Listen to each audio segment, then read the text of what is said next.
वैचारिक ताकत दुनिया की सबसे बड़ी ताकत होती है। तोफ, तलवार और एटम बम विचारों के सामने फीके पड़ जाते हैं। आज समाज में विचारों की लड़ाई का दौर चल रहा है। हथियारों की लड़ाई का समय तो अब जा चुका है। विदेशी विधर्मी देश में आए तो उन्होंने हमारे देश के नौजवानों की, छोटे छोटे बच्चों की भावनाओं को देखा।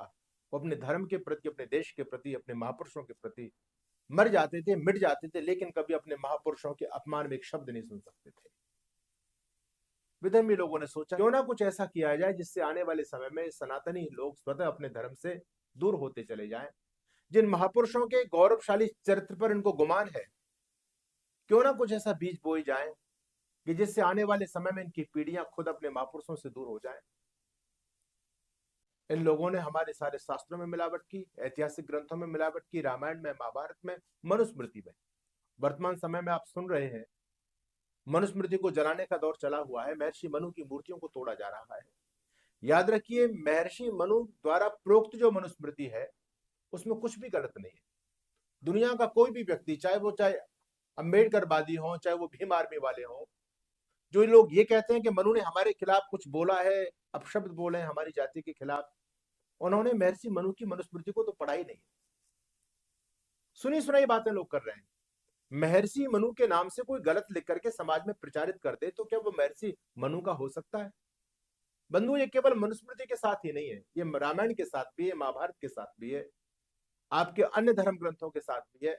इतिहास पूरी तरह से विकृत कर दिया गया, क्योंकि जब भी कोई विदेशी विधर्मी आक्रांता देश को गुलाम बनाता है तो उसके इतिहास को समाप्त करता है, उसकी मान्यताओं को, उसकी संस्कृति को खत्म करता है।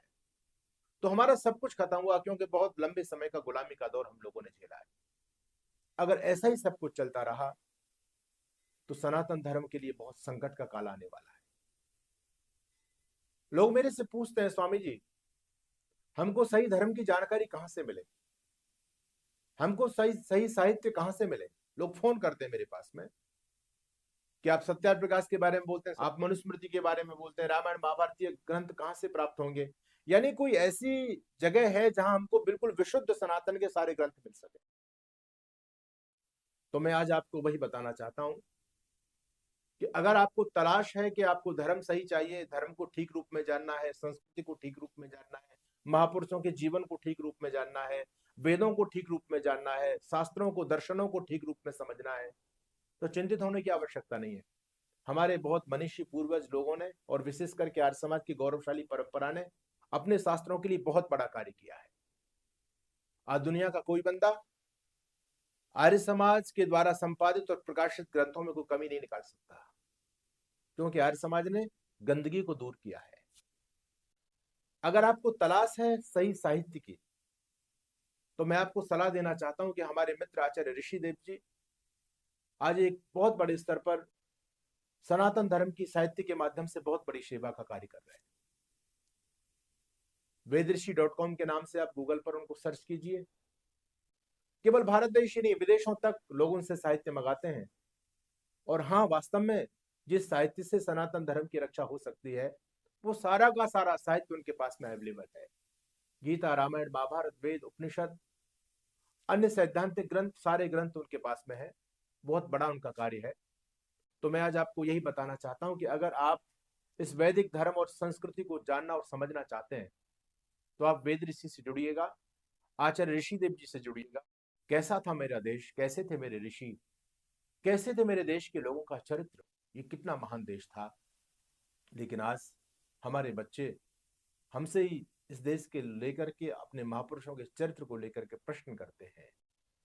लेकिन याद रखना, मिलावट का दौर है, हर चीज मिलावटी मिल रही है। खाने पीने की चीजों में मिलावट है, दूध मिलावटी है, दही मिलावटी है, घी मिलावटी है, तेल मिलावटी है, सब्जियां मिलावटी हैं।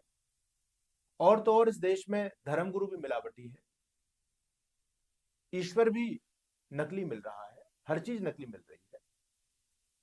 तो इस नकली के दौर में आपको असली की यदि तलाश है, आपको यदि धर्म असली चाहिए, आपको संस्कृति असली चाहिए, आपको महापुरुषों का चरित्र असली चाहिए, आपको सनातन धर्म शुद्ध रूप में जानना और समझना है, तो आइए वेद ऋषि के पास में, और आप इस वेद ऋषि से जुड़ करके वैदिक धर्म संस्कृति की सेवा करने का मन बनाएं, स्वयं साहित्य मंगाएं, और दूसरे लोगों तक, जैसे कि अन्य मिशनरियां स्वयं अपने पॉकेट के पैसे खर्च करके कोई बाइबल बांटता है, कोई यथार्थ गीता जिसमें भगवान कृष्ण की गीता के ज्ञान से कोई जिसका कोई ताल्लुकात नहीं है। बहुत सारे पंथ के लोग अपनी अपनी पुस्तकें बांटते हैं। आप सनातन धर्म की सेवा कीजिए। आप कुछ अच्छी बुक्स वेद ऋषि से मंगा करके और अपनी तरफ से लोगों में वितरित कीजिए। ये सनातन धर्म की बहुत बड़ी सेवा होगी, क्योंकि जिस व्यक्ति ने वैदिक साहित्य को जान लिया, समझ लिया, वो कभी भी विधर्मियों के कुचक्र में नहीं फंस सकता, वो कभी पाखंडियों के कुचक्र में नहीं फंस सकता। इसलिए इस वैचारिक हमले से बचने के लिए हमको अपने आप को सुदृढ़ करना होगा, मजबूत करना होगा। और वो मजबूती मिलेगी हमको मजबूत विचारों से। मजबूत विचार आपको मिलेंगे आर्य समाज के पास में, वेद ऋषि के पास में। तो आप आइए, वहां से साहित्य खरीदिए। आप सभी का बहुत बहुत धन्यवाद।